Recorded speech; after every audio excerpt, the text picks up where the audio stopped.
ಎಲ್ಲರಿಗೂ ನಮಸ್ಕಾರ. ಬೇಸಿಗೆ ಈಗಲೇ ಸ್ಟಾರ್ಟ್ ಆಯಿತು. ಫೆಬ್ರವರಿ ಇನ್ನೂ ಎಂಡ್ ಆಗಲಿಲ್ಲ. ಬಟ್ ಈ ಬೆವರು ಎಲ್ಲಿ ನಿಂತರೆ ಸಹ ಹರಿದು ಹೋಗ್ತಾ ಉಂಟು. ಈ ಕರಾವಳಿಯಲ್ಲಂತೂ ನಿಮಗೆ ಗೊತ್ತಿರೋ ಹಾಗೆ ಸೆಕೆ, ಬೆವರಿನಿಂದ ಕೂಡಿದಂತಹ ಸೆಕೆ. ಹಾಗಿರುವಾಗ ಈ ಮುಳ್ಳು ಸೌತೆ ಎಲ್ಲ ಈ ಟೈಮ್ನಲ್ಲಿ ನಾವು ಹೆಚ್ಚು ತಿಂದರೆ ಬಹಳ ಉತ್ತಮ. ಅಥವಾ ಮುಳ್ಳು ಸೌತೆಯನ್ನು, ಅದು ಎಳೆಯ ಮುಳ್ಳು ಸೌತೆ, ಸ್ವಲ್ಪ ಬೀಜ ಕಡಿಮೆ ಇರುವಂತಹದ್ದು, ನಮ್ಮದು ನಾಟಿ ಮುಳ್ಳು ಸೌತೆ ಇರ್ತದೆ, ಮಂಗಳೂರಿನಲ್ಲೇ ಬೆಳೆಯುವಂತಹದ್ದು, ಅಂದರೆ ಕರಾವಳಿ ಭಾಗದಲ್ಲಿ ಬೆಳೆಯುವಂತಹದ್ದು. ಅಂಥ ಒಂದು ಈ ಮುಳ್ಳು ಸೌತೆ ಇದ್ದರೆ ದೇಹಕ್ಕೆ ಬಹಳ ಹಿತ ಸಹ, ತಂಪು ಸಹ. ಹಾಗಿರುವಾಗ ಇವತ್ತು ನಾನು ಈ ಮುಳ್ಳು ಸೌತೆಯನ್ನು ಬಳಸಿ ಮಧ್ಯಾಹ್ನದ ಊಟಕ್ಕೆ ಸಾಕ್ತದೆ, ಅಥವಾ ಬಿಸಿಲಿಂದ ಬಂದಾಗ ಲೋಟದಲ್ಲಿ ಅದನ್ನು ಕುಡಿಲಿಕ್ಕೂ ಸಹ ಆಗ್ತದೆ. ಅಂತಹ ಒಂದು ರೀತಿಯ ಒಂದು ಮಜ್ಜಿಗೆ ಸಾರನ್ನು ಮಾಡಿದ್ದೇನೆ. ಮುಳ್ಳು ಸೌತೆಯನ್ನು ಗ್ರೈಂಡ್ ಮಾಡಿದಂತಹದ್ದು. ಹಾಗಾದರೆ ಬನ್ನಿ ಇದನ್ನು ಹೇಗೆ ಮಾಡುವುದು ಎಂದು ನೋಡುವ ಮೊದಲು, ಯಾರೆಲ್ಲ ನನ್ನ ಚಾನಲನ್ನು ನೋಡ್ತಿದ್ದೀರಿ, ಯಾರೆಲ್ಲ ಇನ್ನೂ ಸಬ್ಸ್ಕ್ರೈಬ್ ಮಾಡಿಲ್ಲ, ದಯವಿಟ್ಟು ಸಬ್ಸ್ಕ್ರೈಬ್ ಮಾಡಿ ಸಪೋರ್ಟ್ ಮಾಡಿ ಅಂತ ಹೇಳುತ್ತಾ ಅಡಿಗೆ ಮನೆಗೆ ಹೋಗೋಣ. ಸಮ್ಮರ್ ಸೀಸನ್ಗೊಂದು ಈ ಸೌತೆಕಾಯಿಯನ್ನು ಉಪಯೋಗಿಸಿ ಒಂದು ಸಾರು ಮಾಡುವ. ಇದನ್ನು ಹೀಗೆ ಮಧ್ಯಾಹ್ನದ ಹೊತ್ತಿಗೆ ಕುಡಿಯುವುದು ಸಹ, ಅಥವಾ ಅನ್ನಗಟ್ಟಿಗೆ ಕಲಸಿ ಸಹ ಊಟ ಮಾಡ್ಬೋದು. ಒಂದು ಸೌತೆಕಾಯಿ ಇದ್ದರೆ ಆಯಿತು, ಸ್ವಲ್ಪ ಕೊತ್ತಂಬರಿ ಸೊಪ್ಪು, 2 ಕಾಯಿ ಮೆಣಸು, ಸ್ವಲ್ಪ ತೆಂಗಿನ ತುರಿ, ಒಂದು 2-3 ಚಮಚದಷ್ಟು, ಕರಿಬೇವಿನ ಸೊಪ್ಪು, ಸಾಸಿವೆ, 1 ಚಮಚದಷ್ಟು ಎಳ್ಳು ಬೇಕು, ಜೀರಿಗೆ ಮತ್ತು 1 ಕೆಂಪು ಮೆಣಸು, ಗ್ರೀನ್ ಚಿಲ್ಲಿ ನಾನು ಖಾಲಿ 2 ತೆಗೆದುಕೊಂಡಿದ್ದೇನೆ, ಅಷ್ಟೇ ಸಾಕು, ಖಾರ ಬೇಡ. ಮತ್ತು ನೋಡಿ, ಮೊಸರನ್ನು ನಾನು ಮಜ್ಜಿಗೆ ಮಾಡಿಟ್ಟುಕೊಂಡಿದ್ದೇನೆ. ಸ್ವಲ್ಪ ಒಗ್ಗರಣೆಗೆ ಎಣ್ಣೆ ಬೇಕು. ಈಗ ಮೊದಲಿಗೆ ಇದನ್ನು ಸಣ್ಣದಾಗಿ ಹೆಚ್ಚಿಟ್ಕೊಳ್ತೇನೆ.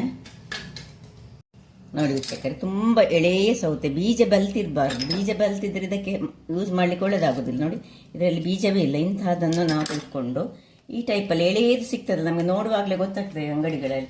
ಈಗ ಇದನ್ನೊಂದು ಮಿಕ್ಸಿ ಜಾರಿಗೆ ಹಾಕೊಳ್ಳೋಣ. ಇನ್ನು ಇದಕ್ಕೆ ಸ್ವಲ್ಪ ತೆಂಗಿನ ತುರಿ, ಒಂದು 4-5 ಚಮಚದಷ್ಟು ಸಾಕು ಅಷ್ಟೇ. ಮತ್ತು ಕಾಯಿ ಮೆಣಸು, ಕೊತ್ತಂಬರಿ ಸೊಪ್ಪು, ಮತ್ತು ಈ ಜೀರದಲ್ಲಿ ಸ್ವಲ್ಪ ಜೀರವನ್ನು ಇದಕ್ಕೆ ಹಾಕ್ಕೊಳ್ತಿದ್ದೇನೆ, ಅರ್ಧದಷ್ಟು. ಮತ್ತು ಉಳಿದದ್ದು ನಮಗೆ ಇದಕ್ಕೆ ಸ್ವಲ್ಪ ಬೇಕಿದ್ರೆ ನೀರು ಹಾಕ್ಕೊಳ್ಬೋದು, ನೀರು ಅಗತ್ಯ ಇಲ್ಲ. ಇದನ್ನು ಒಂದು ಪೇಸ್ಟ್ ಮಾಡಿ ತರ್ತೇನೆ. ವೀಕ್ಷಕರೇ, ಇಲ್ಲಿ ನೋಡಿ, ಇದು ಒಳ್ಳೆ ಫೈನಾಗಿ ನಾವು ಇದನ್ನು ಹೀಗೆ ಪೇಸ್ಟ್ ಮಾಡ್ಕೊಂಡು ತರಬೇಕು. ಈಗ ಇದಕ್ಕೆ ಶಿಫ್ಟ್ ಮಾಡ್ಕೊಳ್ಳೋಣ. ಇನ್ನು ಉಪ್ಪನ್ನು ಹಾಕ್ಕೊಳ್ಬೇಕು. ಇದಕ್ಕೆ ಒಳ್ಳೆ ಬಿಸಿ ತಣ್ಣಗಾದ ನೀರನ್ನು ಸ್ವಲ್ಪ ಇದಕ್ಕೆ ಹಾಕ್ಕೊಂಡು ನಾವು ಇದಕ್ಕೆ ಪುನಃ ಮಿಕ್ಸ್ ಮಾಡುವ. ಎಷ್ಟು ತೆಳು ಮಾಡಲಿಕ್ಕೆ ಆಗ್ತದೆ ಅಷ್ಟು ನಾವು ತೆಳು ಮಾಡಿದರೆ ಸಹ ಒಳ್ಳೆಯದಾಗ್ತದೆ, ಕುಡಿಲಿಕ್ಕೆ ಸಹ ಒಳ್ಳೆಯದಾಗ್ತದೆ. ಇದು ಈ ಬಿಸಿಯಿಂದ ನೋಡಿ, ಉಪ್ಪನ್ನು ಹಾಕ್ಕೊಂಡೆ. ಬಿಸಿಲಿನ ಬೇಗಿಗೆ ಇದು ಬಹಳ ಒಂದು ಸೂಕ್ತವಾದುದು. ಹೀಗೆ ಇದನ್ನು ಗ್ಲಾಸ್ನಲ್ಲಿ ಹಾಕಿ ಸಹ ಕುಡಿಬೋದು. ಇದಕ್ಕೆ ಸ್ವಲ್ಪ ನೀರು ಹಾಕ್ಕೊಳ್ತೇನೆ. ನೀರನ್ನು ಹಾಕ್ಕೊಂಡು ಇದನ್ನು ಸ್ವಲ್ಪ ಒಳ್ಳೆ ನೀರು ಮಾಡಿಕೊಂಡೆ. ಇನ್ನಿಲ್ಲೀಗ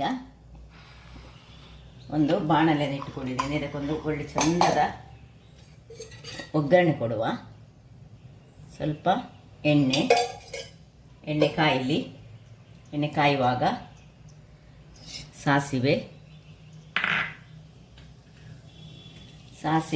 ಸಿಡಿಯುವಾಗ ಸ್ವಲ್ಪ ಚೂರು ಮಾಡಿ ಈ ಕರಿಬೇವಿನ ಸೊಪ್ಪನ್ನು ಹಾಕೋಣ. ಮತ್ತು 1 ಮೆಣಸನ್ನು ಹೀಗೆ ಕಟ್ ಮಾಡ್ಕೊಂಡು ಹಾಕ್ಕೊಳ್ತಿದ್ದೇನೆ. ಸ್ವಲ್ಪ ಉಳಿಸಿದ ಜೀರವನ್ನು ಹಾಕ್ಕೊಳ್ತಿದ್ದೇನೆ. ಕೊನೆಗೆ ಇದು ಒಂದು ವೆರಿ ಇಂಪಾರ್ಟೆಂಟ್, ಎಳ್ಳು, ಬಿಳಿ ಎಳ್ಳು ಇದ್ದರೆ ಅಥವಾ ಕಪ್ಪು ಎಳ್ಳು ಸಾಕ್ತದೆ, ಕೊನೆಗೆ ಹಾಕ್ಕೊಳ್ಬೇಕು. ಹಾಕ್ಕೊಂಡು ಇದಕ್ಕೊಂದು ಸ್ವಲ್ಪ ಎಳ್ಳನ್ನು ಸಿಡಿಲಿ.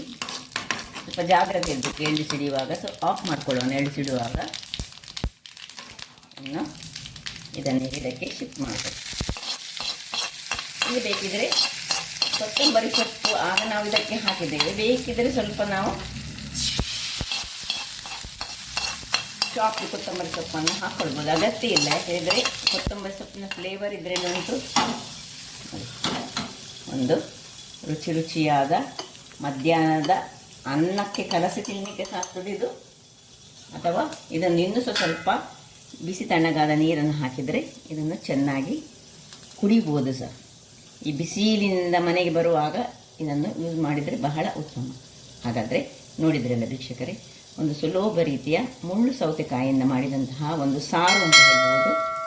ಹಾಗಾದರೆ ನನ್ನ ಕುಕಿಂಗ್ ಚಾನಲ್ ನಿಮಗೆ ಇಷ್ಟ ಆದರೆ ಬೋಳು ಸುವರ್ಣ ಚಾನಲನ್ನು ಲೈಕ್ ಮಾಡಿ, ಶೇರ್ ಮಾಡಿ ಹಾಗೂ ಸಬ್ಸ್ಕ್ರೈಬ್ ಮಾಡಿ ಹಾಗೂ ನನ್ನ ಇನ್ಸ್ಟಾಗ್ರಾಮ್ ಪೇಜನ್ನು ಫಾಲೋ ಮಾಡಿ. ಧನ್ಯವಾದಗಳು.